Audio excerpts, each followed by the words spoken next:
kognitif anak karena hal tersebut penting untuk perkembangan pertumbuhan anak. Pengetahuan. Few moments later. Iki kudune damkar iki. Lah iki kudune damkar, nek ora damkar ya ora iso no. Few moments later.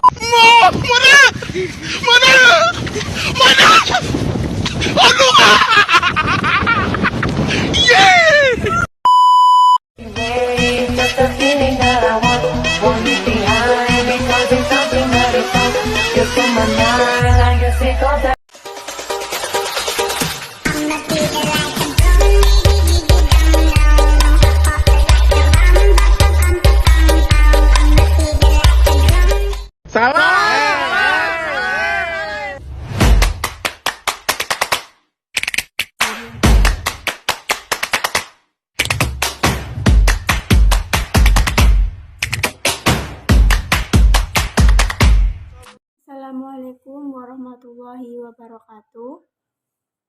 Perkenalkan, nama saya Rahil Nurfadila dari Prodi PGSD.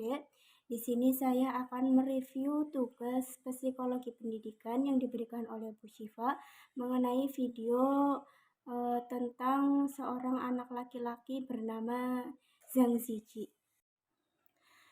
Jadi dalam video tersebut saya menyimpulkan bahwa Zhang Zijie ini termasuk dalam kategori siswa dengan pembelajar yang mempunyai pengecualian. Dalam pengertian tertentu, setiap anak memiliki pengecualian. Tidak ada dua anak yang benar-benar mirip. Mereka belajar, berperilaku, berkegiatan, kecenderungan, kemampuan, dan motivasi mereka berbeda. Jadi intinya adapun anak kembar juga tidak selalu 100% mirip. Jadi Zhang Zijie ini siswa yang memiliki keterbelakangan mental, gangguan emosi dan perilaku, atau ketidakmampuan belajar yang mengakibatkan sulit belajar di ruang kelas pendidikan umum tanpa bantuan. Dalam video tersebut diperlihatkan bahwa Zhang Zijie ini termasuk dalam siswa yang menyandang gangguan pemusatan perhatian dan hiperaktivitas, atau bisa disebut dengan ADHD, Attention Deficit Hyperactive Disorder, yang mengalami kesulitan mempertahankan perhatian karena kemampuan yang terbatas untuk berkonsentrasi. ADHD meliputi tindakan impulsif, kekurangan perhatian, dan kadang-kadang perilaku hiperaktif. Siswa yang menyandang ADHD tidak memenuhi syarat untuk memperoleh pendidikan khusus, kecuali mereka juga mempunyai kondisi ketidakmampuan lain yang didefinisikan dalam undang-undang. Anak-anak yang menyandang ADHD dapat berperilaku impulsif dan bertindak sebelum mereka berpikir dan sering tidak memberikan perhatian. Gejala mental ADHD yang dialami Zhang Zijie ini yaitu kesulitan mempertahankan fokus, gagal fokus pada hal detail, terlihat tidak mendengarkan, kesulitan mengikuti instruksi, kesulitan mengorganisasi, hiperaktif, gelisah, tidak bisa duduk diam, tidak bisa antri, lari tak terkendali, bergerak tanpa kendali. Dari video Zhang Zijie ini dapat dikategorikan dalam contoh pendidikan inklusi. Inklusi berarti penempatan siswa yang mempunyai kebutuhan khusus ke ruang kelas pendidikan umum setidaknya untuk sebagian waktu pembelajaran. Pendidikan inklusi berarti bahwa siswa menghadiri sekolah di tempat kediaman mereka bersama teman-teman seusia dan sekelas mereka. Itu mengharuskan agar jumlah siswa yang dipisahkan untuk memperoleh layanan khusus relatif sama untuk semua sekolah dalam distrik tertentu. Siswa yang disertakan tersebut tidak diasingkan ke kelas khusus atau ruangan di samping sekolah. Jadi kayak video Zhang Zijie ini, di mana Zhang Zijie ini masih sama teman-temannya, nggak dipisahkan atau dipindah sekolahkan oleh kedua orang tuanya. Dan dari video tersebut juga terdapat teori perkembangan di mana tampak bahwa hubungan Zhang Zijie, ayah dan ibunya ini termasuk dalam masalah kategori perkembangan menurut teori Vygotsky, di mana setiap anak berkembang dengan keunikannya sendiri. Perkembangan tersebut dipengaruhi oleh pola asuh, pendidikan, dan lingkungan tempat anak tumbuh. Perkembangan anak harus diperhatikan baik fisik maupun psikologisnya. Dan keduanya, baik fisik maupun psikologi, sama pentingnya. Perkembangan memperoleh pengetahuan juga penting bagi anak. Orang tua harus memperhatikan perkembangan kognitif anak karena hal tersebut penting untuk pertumbuhan pengetahuan anak.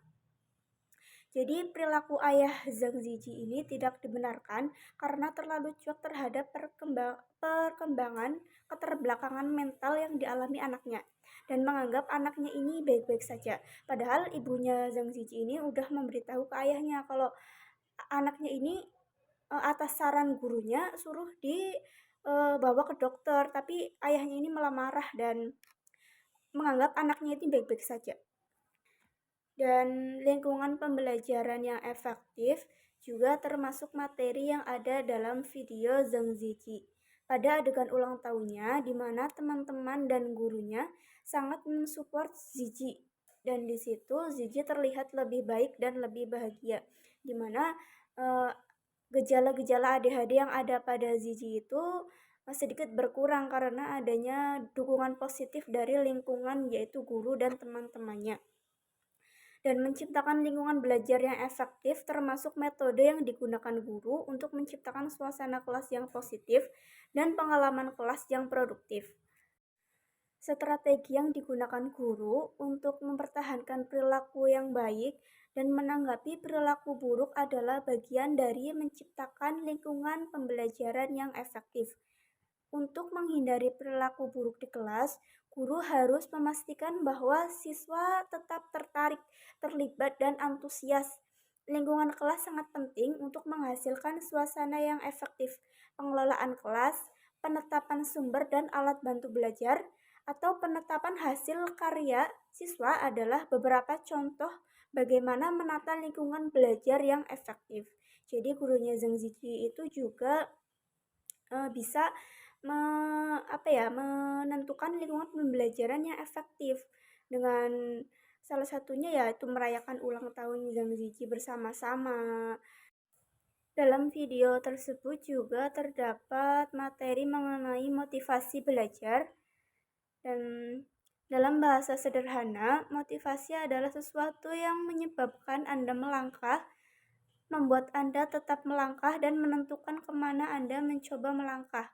Motivasi belajar adalah faktor yang berperan penting terhadap hasil belajar siswa sekolah dasar, di mana siswa bisa belajar sesuai dengan prosedur belajar yang ideal. Dapat dipengaruhi oleh semangat belajar pada diri siswa itu sendiri. Makanya harus selalu adanya motivasi-motivasi yang masuk ke dalam diri siswa tersebut. Motivasi belajar siswa usia sekolah dasar dipengaruhi oleh beberapa faktor. Salah satunya yakni faktor keluarga. Maka di dalam video tersebut juga terdapat adegan di mana guru memberikan motivasi terhadap orang tua Zhang Ziyi agar orang tua tersebut terus memotivasi Zhang Ziyi agar terdapat